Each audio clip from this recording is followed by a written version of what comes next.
Salam Injili, dimuliakanlah Tuhan Yesus Kristus. Sahabat-sahabat Injili yang dikasihi Tuhan, kita telah melihat ada 3 karakteristik terdahulu di dalam ajaran sesat, yaitu yang pertama, dalam hubungan dengan Kristologi, mereka menolak keilahian maupun kemanusiaan Tuhan Yesus Kristus.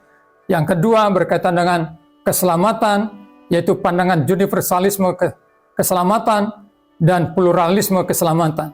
Dan yang ketiga berkaitan dengan sikap kepada Alkitab, dengan dimensi bahwa Alkitab hanya catatan rohani, pengalaman-pengalaman orang percaya pada zaman dulu.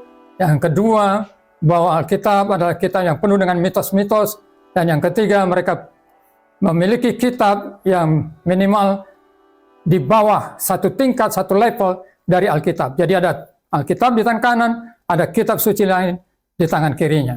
Maka karakteristik yang keempat dari ajaran sesat adalah eksklusivisme, yaitu mereka adalah kelompok yang sangat tertutup, sangat tidak inklusifme. Dan eksklusivisme ini mereka tunjukkan dalam 3 dimensi. Dimensi yang pertama, dalam hubungan dengan pemimpin. Bagi mereka, pemimpin mereka adalah pemimpin minimal satu level di bawah Tuhan Yesus. Pengajaran yang benar hanya oleh pemimpin mereka. Bahwa pemimpin mereka adalah doa yang paling berkuasa. Jadi mereka sangat sangat mengagungkan pemimpin mereka. Ini dimensi pertama. Sebuah kelompok yang sangat mengkultuskan pemimpinnya. Lalu yang kedua, sangat eksklusif dalam pengajaran. Nah, saudara-saudara, bagi mereka, maka pengajaran mereka adalah satu-satunya yang paling benar. Mereka tidak mau menerima sebuah koreksi, sebuah interaksi. Nah, apakah materi yang saya sampaikan ini menunjukkan saya juga eksklusisme? Saya kira tidak. Saya terbuka terhadap koreksi daripada para ahli teologi yang lain. Silakan dikoreksi kalau memang itu bertentangan dengan Alkitab. Yang saya sampaikan itu adalah fakta-fakta dalam Alkitab. Tapi kalau kelompok ini, saudara-saudara, mereka berkata di luar ajaran kami, maka itu semuanya sesat. Tidak mau dikoreksi, tidak mau berinteraksi. Lalu yang ketiga, mereka dimensi, yaitu dalam komunitas yang eksklusif.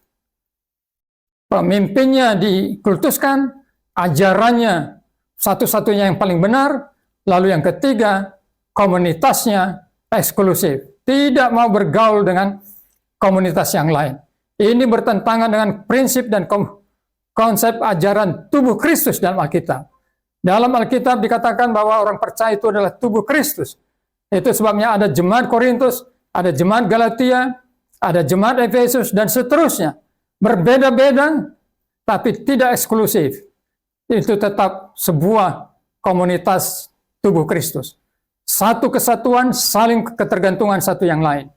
Jadi kalau saudara mengenal kelompok ini, mengkultuskan pemimpinnya, menganggap bahwa ajarannya yang paling benar dan yang sangat eksklusif dalam pergaulan, maka saudara harus menyadari itu adalah salah satu karakteristik daripada pengajaran palsu. Karena itu mari waspada di mana saudara berada.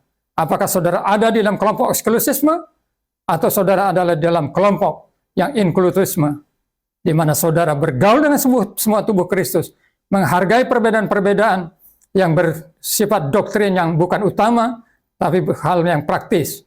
Kita kasih contoh, saudara-saudara, karunia roh itu ada dalam ajaran Alkitab. Dan berbagai macam karunia roh.